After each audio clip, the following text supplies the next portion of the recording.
Hello, everybody, and welcome. I am incredibly inconsistent, and today I want to talk about a phenomenon that I experienced in Ring Mountain Preserve in California. Ring Mountain Preserve is just above San Francisco Bay, and it is in Marin County. So, if you ever take a trip to Ring Mountain, you will see an interesting landscape called a block and matrix landscape.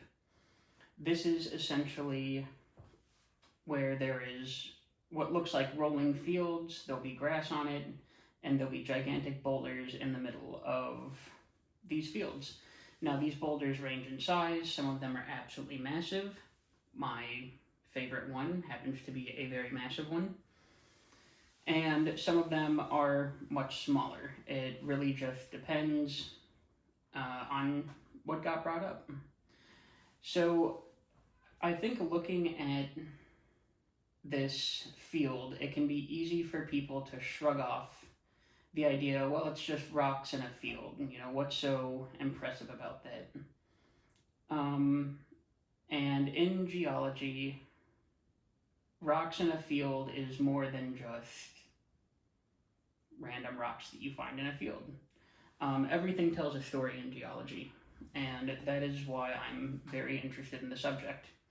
So, today I want to talk a little bit about how these rocks got onto this field. But first, we need to talk a little bit about subduction and what the West Coast looked like when this part of California was being built. So, I got my handy dandy whiteboard, and today we're going to talk about it. So, about 250 million years ago, there was a tectonic plate called the Farallon Plate, and it's essentially where the Pacific Ocean is now. So the Farallon Plate would be represented right here by the oceanic crust. When two plates meet each other, depending on what kind of plate they are, subduction will occur. So this oceanic crust is much denser than this more buoyant but thicker continental crust. So the oceanic crust dips below, and it will fall deeper and deeper into the earth, creating this leading edge. And down here, the rock can start to melt, the rock can start to change. So, one of the things that we notice in the Marin headlands is a whole bunch of different metamorphic rocks. These aren't from the Marin headlands, you can't take rocks. These are from the Marin headlands, but these are not from Ring Mountain Preserve. You can't take rocks from Ring Mountain Preserve. But this is a piece of blue schist.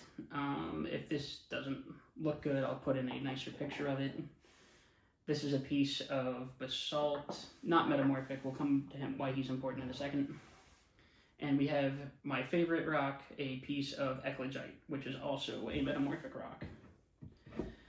So these metamorphic rocks form from intense heat and pressure, and that's essentially what you have down here is a whole lot of heat and pressure, more pressure. And as you get higher and higher pressures, you get different types of rock along these. They're called metamorphic facies.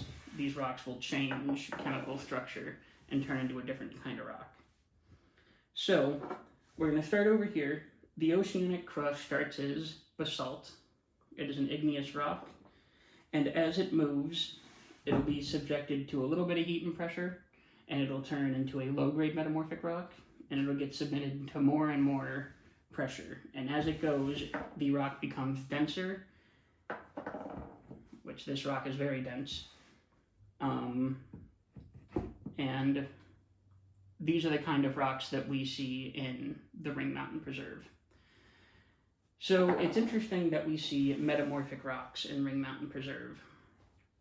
So now we're thinking, how did these rocks get up to the surface? if we're looking at this diagram, these rocks form kilometers below the surface of the Earth.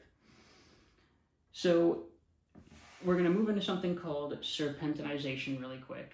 And what happens during serpentinization is there will be a lot of minerals that are ultramafic in nature. Ultramafic minerals, when subjected to this much pressure at a convergent plate boundary, will undergo a process where they turn into the mineral serpentinite. And serpentinite is a glossy, tendrily mineral that makes up soapstone. If you've ever felt soapstone, it's very slick. So what ends up happening is this margin right here gets a whole bunch of ultramafic mineral buildup. They start to squeeze together, and this produces serpentinite. Now, serpentinite, because of its slick nature, over geologic time will act as a liquid. So what we end up having is these pieces of rock on these different facies breaking off as they scrape the continental crust, and they will essentially get stuck in this serpentinite melange is the word we use for it. So I denoted that here, called the Sur zone. I didn't have enough room to write serpentinite. And essentially what happens is these rocks just get stuck there. They move up over geologic time, but at some point subduction stops and they stop moving because you run out of force pushing things upwards. And then all it really takes after that is erosion to start to uncover these rocks and cut down the amount of stuff overlaying the top, and they're at the surface now. So what's interesting about Marin headlands is you see all these metamorphic rocks, and if you start digging, what you find is the ground has a whole bunch of these really odd looking green minerals in them, and that is serpentinite. So this melange that gets created by these ultramafic minerals acts as a lubricant essentially and pushes these rocks up.